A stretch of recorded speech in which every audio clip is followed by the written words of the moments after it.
Hi అండి. అందరూ ఎలా ఉన్నారండి? నేనైతే చాలా చాలా బాగున్నాను. మీ అందరికీ కూడా నా ఛానల్‌కి స్వాగతం అండి. ఈ వీడియో షూట్ చేసి చాలా రోజులైతే అయిందండి. శ్రావణ మాసానికి ముందే షూట్ చేశాను. అయితే ఇక్కడ ఏంటంటే నేను వీడియోని ఎడిటింగ్ చేసుకొని అప్లోడ్ చేయడానికి నాకు టైం అయితే పట్టిందండి కొన్ని కొన్ని కారణాల వల్ల. శ్రావణ మాసానికి హౌస్ డీప్ క్లీనింగ్ చూపించండి అని నాకు ఒకరైతే కామెంట్ చేశారండి. సో వారినైతే క్షమాపణ కోరుకుంటున్నాను నేను వీడియోని లేట్‌గా అప్లోడ్ చేసినందుకు. ఇక్కడ హౌస్ మొత్తం కూడా డీప్ క్లీనింగ్ అయితే చేయబోతున్నానండి. లోపల మొత్తం కూడా బూజులు అవన్నీ దులిపేసుకుని సామాన్లు అయితే కిందకి దింపేసుకున్నామండి తోముకోవడానికి. ఇక్కడ కిచెన్లో కూడా బాటిల్స్, వేస్ట్ బాటిల్స్ ఉంటాయి కదా, అవన్నీ కూడా ఇలా ఒక దిక్కునైతే పెట్టుకున్నానండి. అవన్నీ కూడా తీసేసి ఒక సంచిలో అయితే వేసేసుకుని, ప్లాస్టిక్ సామాను వాడు వస్తాడు కదా, వాడికైతే వేసేద్దాం అనేసి ఒక సంచిలోకి అయితే తీసేసుకుని పెట్టుకుందామని ఇలాగ మొత్తం అన్నీ కూడా తీసేస్తున్నానండి. ఇక్కడ నేను జనవరి నెలలో క్లీన్ చేశానండి హౌస్ మొత్తం డీప్ క్లీనింగ్ అనేది. అంటే మొత్తం సామాన్లన్నీ కిందకి దింపుకొని తోముకోవడం అనేది జనవరి నెలలో అయితే చేశానండి. అప్పటి నుంచి మళ్ళీ ఇప్పటికి ఇంత దుమ్ము అయితే పట్టేసిందండి. రోజు బూజులు తులుపుకున్నా కానీ వాటిపైన సామానం పైన ఎందుకని ఎక్కువగా దుమ్ము పట్టేస్తుందండి. సో అందుకనే మళ్ళీ ఇంత దుమ్ము అయితే వచ్చేసింది. అలాగే ఫ్యాన్కి కూడా బాగా పట్టేసిందండి దుమ్ము.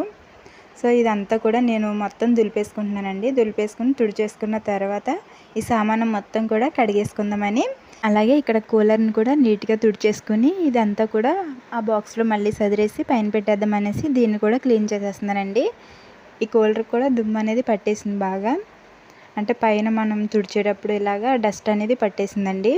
దీన్ని కూడా నీట్గా క్లీన్ చేసేసుకొని ఈ కూలర్ని అదే పెట్టెలో పెట్టేసి పైన పెట్టేద్దాం అనేసి దీన్ని అయితే క్లీన్ చేసేసుకుంటున్నానండి. మొత్తం కూడా ఈ విధంగా మొత్తం మూల మూలలో కూడా దుమ్ము అనేది బాగా పట్టేస్తే దాన్ని అంతా కూడా తుడిచేసుకుంటున్నానండి. ఈ విధంగా ఇలాగ హౌస్ మొత్తం కూడా డీప్ క్లీనింగ్ అనేది ఈరోజు మీతో షేర్ చేసుకోబోతున్నానండి. అలాగే మన ఛానల్ని ఎవరైనా కొత్తగా చూస్తున్నట్లయితే ప్లీజ్ సబ్స్క్రైబ్ చేసుకోవడం మాత్రం మర్చిపోవద్దు. నా వీడియోస్ చూసి నచ్చితే లైక్ చేయడం మాత్రం అస్సలు మర్చిపోవద్దండి. ఇక్కడ ఈ విధంగా సామానం మొత్తం అయితే కింద పెట్టేసుకుని ఇలాగ మొత్తం హౌస్ని కూడా తుడిచేసుకుని ఆ తర్వాత సామానం అయితే తోమడం అయితే మొదలు పెట్టానండి. ఇక్కడ ఏంటంటే నేను సామానం తోముదామని మొదలుపెట్టేలోపు కరెంట్ అయితే పోయిందండి. అంటే మార్నింగ్ నుంచి మాకు కరెంట్ అయితే లేదండి.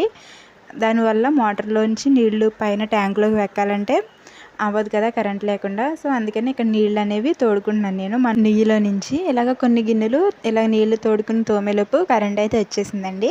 ఆ తర్వాత మోటార్ వేసుకుని ఆ మిగతా గిన్నెలన్నీ కూడా మొత్తం క్లీన్ చేసేసుకున్నాను. ఇలా చేసుకునేటప్పుడు మధ్యలో వర్షం పడిందండి. మళ్ళీ ఆ సామాన్లు తోముకున్న సామాన్లన్నీ మళ్ళీ ఒకసారి కడిగేసి అవన్నీ మళ్ళీ ఈ రేకు షెడ్ ఉంది కదా మాకు, దానిలో అయితే పెట్టేసుకుని ఫ్యాన్ అయితే వేసేసానండి. అవి కొంచెం సేపు అలా ఉంచేస్తే అవి మొత్తం కూడా ఆరిపోయాయండి. అంటే ఇక్కడ ఈరోజు ఎండ కాస్తుందని బాగా సామాను మొత్తం కూడా దింపేసుకున్నానండి తోమేసుకుందామని. ఎండ అనేది కొంచెం సేపు కాసింది, మళ్ళీ చినుకులు పడిపోయాయండి. ఇంకా ఎందుకులే ఇంకా వర్షం పడుతూనే ఉంటుందేమో అనేసి ఇంకా మొత్తం తోముకుని ఒక్కొక్కటి తోమేసుకుని రేకుల షెడ్లో అయితే పెట్టేసుకుని బాగా ఆరిపోయిన తర్వాత ఒక క్లాత్ తోటి తుడిచేసుకుని అవన్నీ మళ్ళీ బల్లపైన అయితే సదిరేసుకున్నానండి. సో ఇక్కడ ఇత్తడి సామానం తోమడానికి నేను ఒక మంచి టిప్ అయితే మీకు చెప్తానండి. చూపించలేదండి, నేను మర్చిపోయాను చూపించడం. ఇక్కడ ఏంటంటే మాకు నారింజకాయ చెట్టు ఉంది కదా, ఇంకా దాన్ని ఎలాగో నారింజకాయలు కాస్తున్నాయి కాబట్టి దాంతో అయితే చేస్తున్నానండి నేను.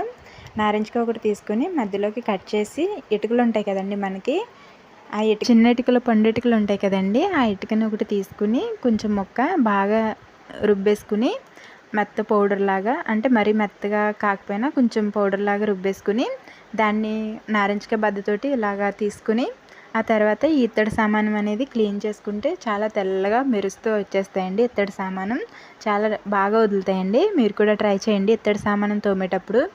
ఇలాగ ఒక్కొక్కటి తోమేసుకుని ఇలాగైతే పెట్టేసుకుంటున్నానండి. వర్షం నేను కొన్ని గిన్నెలు తోమేదాకా బాగానే ఆగింది, కానీ ఇంకా కొన్ని గిన్నెలు తోమేలోపు మళ్ళీ వర్షం వచ్చేసిందండి. ఇంకా వర్షం వచ్చినా రాకపోయినా ఇంకా మొదలుపెట్టిన తర్వాత ఆపలేము కదండి పని.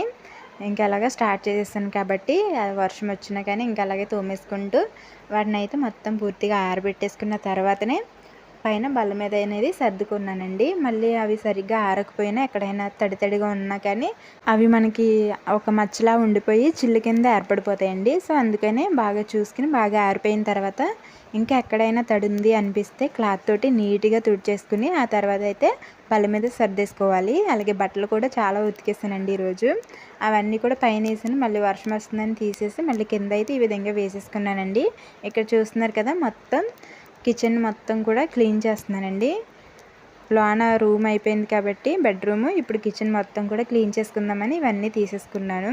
ఎప్పుడైనా సరే బెడ్రూమ్ ఒక రోజున పెట్టుకోవాలి క్లీనింగ్కి, అలాగే కిచెన్ ఒక రోజున పెట్టుకోవాలండి. బెడ్రూమ్ అనేది మనకి తొందరగానే అయిపోతుంది క్లీన్ చేసుకోవడానికి. కిచెన్ క్లీన్ చేయాలంటే మనకి చాలా టైం పట్టేస్తుందండి. నాకైతే చాలా టైం పట్టేస్తుంది. నేను ఇవి రెండు ఒకేసారి పెట్టుకున్నానేమో నాకు సాయంత్రం దాకా సరిపోయిందండి. ఇంకా పొద్దున్న మొదలుపెట్టి ఇలాగ కిచెన్ షెల్ఫ్లో వేసుకోవడానికి మనం రోల్స్ ఉంటాయి కదండి, భోజనం బల్లల పైన వేస్తారు కదా రోలు, ఆ రోల్ ఒకటి తీసుకున్నానండి. ఇది బాగా పలుచగా ఉన్నట్టు అనిపించింది నాకు. సో ఎనీవే ఇలాగ ఒక రోల్ తీసేసుకుని ఈ విధంగా షెల్ఫ్లో వేసేసుకుని ఇలాగ కిచెన్ మొత్తాన్ని నీట్గా సర్ది పెట్టుకున్నానండి. సో చూసారు కదా, నాకైతే సర్దడం సరిగ్గా రాదండి. నాకు వచ్చినట్టు ఏదో ఇలాగైతే సర్దుకున్నాను. మీకు ఎలా అనిపించిందో కింద కామెంట్ సెక్షన్లో కామెంట్ చేయండి. నా వీడియోస్ నచ్చితే లైక్ చేయడం మాత్రం మర్చిపోవద్దు. సో కిచెన్ క్లీనింగ్ కూడా మొత్తం అయిపోయిందండి. కిచెన్ క్లీనింగ్ కూడా అయిపోయిన తర్వాత 2 రూమ్లు కూడా నీట్గా అయితే ఇంకా కడిగేసుకోవాలండి. ఇంకా అదొక్కటే ఉంది. మరొకసారి కిచెన్ మొత్తాన్ని కూడా చూసేయండి ఎలా సర్దుకున్నాను. సో ఇలా సింపుల్గా అయితే సర్దేసుకున్నానండి. కిచెన్లో ఇవి అక్కడక్కడ గాజు ఉన్నాయి కదా, వాటిని కొన్నిటిని క్లాత్ తోటి తుడిచేసుకున్నానండి. క్లీన్ చేయలేదు ఇంకా. సో ఇక్కడ రూమ్స్ అన్నీ క్లీన్ చేసుకోవడానికి 2 రూమ్లు క్లీన్ చేసుకోవడానికి ఇక్కడ కొంచెం డెటాల్ వేసేసుకుని బకెట్లో వాటర్లో డెటాల్ వేసేసుకుని ఇంటి మొత్తాన్ని కూడా క్లీన్ చేసేసుకున్నానండి. మా 2 గదులు అయిన తర్వాత మా అత్తగారి వాళ్ళ 2 గదులు కూడా క్లీన్ చేయాలి నీట్గా. సో ప్రస్తుతానికైతే ఈ వీడియోని మీతో షేర్ చేసేసుకుంటున్నానండి, మా గదులు క్లీన్ చేసిన వీడియో.